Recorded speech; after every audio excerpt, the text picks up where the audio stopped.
What if I told you what is the next mean and that you know so that you can pay on is your credit score? A credit score is a number from the information given by the agency or consumer which sums up your score. Very important to know the difference and understand the difference between the two. So there is 4 major listings which will then appear on your credit report. Why is it that when I go to the bank and they tell me I do not qualify for any credit facility, you are a high risk.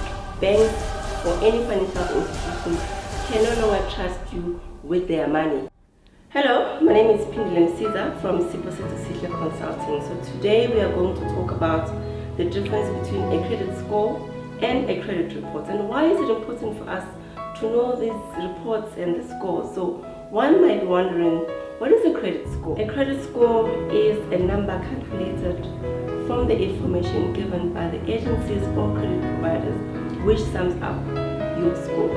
And a credit report is all your financial behavior. So it's very important to know the difference and understand the difference between the two. Now, one might be wondering, what happens now if I become listed or blacklisted, which we'll come back to. So there is 4 major listings which will then appear on your credit reports. Number 1, a positive adverse information is when the credit providers give the credit bureaus information of how you are managing your debts, whether you are paying, when they say to you pay on the 20th, you pay on the 20th, and you still pay the amount which is due. And negative adverse information is all your information which reflects very negatively, but that is why it is called negative adverse information. It's where now we see that you are not paying your debts. When they say pay on the 30th, you pay on the 2nd, and you don't even pay the full amount. Number 3, it is your judgment. A judgment is an instruction from the court to the consumer to pay or settle the amount which is due to the credit providers. Now, the disadvantage of a judgment is that it's going to stay there on your credit report for the next coming 5 years, up until you have settled the amount. And when you've settled the amount, you are not the one who's going to remove your name from the ITC or credit bureaus. The credit providers which have listed you will then have to go back to court, give an instruction and prove that you have settled your debt, therefore your name can be removed from ITC or credit bureau. And last one is called default. A default is when you are 3 months or more in areas. You know, some of us, we know with this month we pay, next month we don't pay, this month you pay this one and not pay the other one, the following month you do the same. So if you keep on doing that, you will then be listed under default. So that is why it's important for you to make those payments. And when we say to you, make the payment on the 20th, make sure you pay on the 20th. If the amount due is 100 rands, make sure that you pay the 100 rands or more if you can afford it. Because if you don't pay these debts, they will reflect back on your credit score, which can be very low, and that will disqualify you from getting any credit from any of the financial institutions.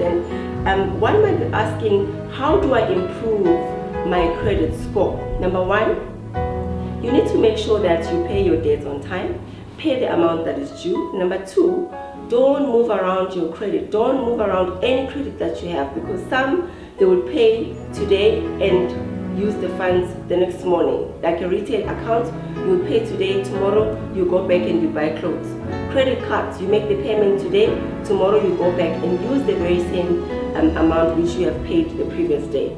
And also, it's important to make sure that you keep your records clean, because there are advantages of keeping your records clean.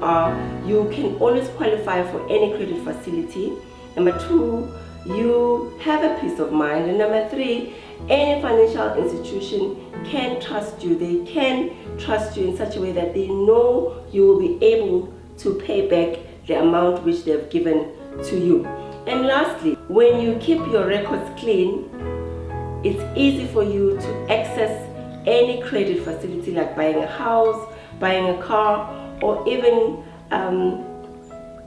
getting any personal loan. Why is it that when I go to the bank and they tell me I do not qualify for any credit facility because I don't have any account. It's simply because they don't have any credit reports on your name or on your ID. Therefore, they will even ask you to go to any retail account or clothing account to open an account there, so that the system can easily pick your name or your ID number, and they can be able to see which you'll be able to pay back those debts. So they are not saying to you go and create more debts, but they are doing that to make sure that they see they pick up your report and they see how you manage those debts. And if you can even close it maybe after 3 months or 6 months, as long as you have qualified for that credit facility. So lastly, what does it mean to be blacklisted? So we no longer call it blacklisted, we now call it negatively listed. It means you are a high risk. Banks or any financial institutions can no longer trust you with their money. If they do, they will definitely give you strict conditions in order to make sure that you pay back the money. So it's important for you to check on your credit report, check what is it that you are owing, check if you've got any debts that you've probably forgotten about that you've made or accrued in the previous years. So make sure that you keep your credit records clean at all times.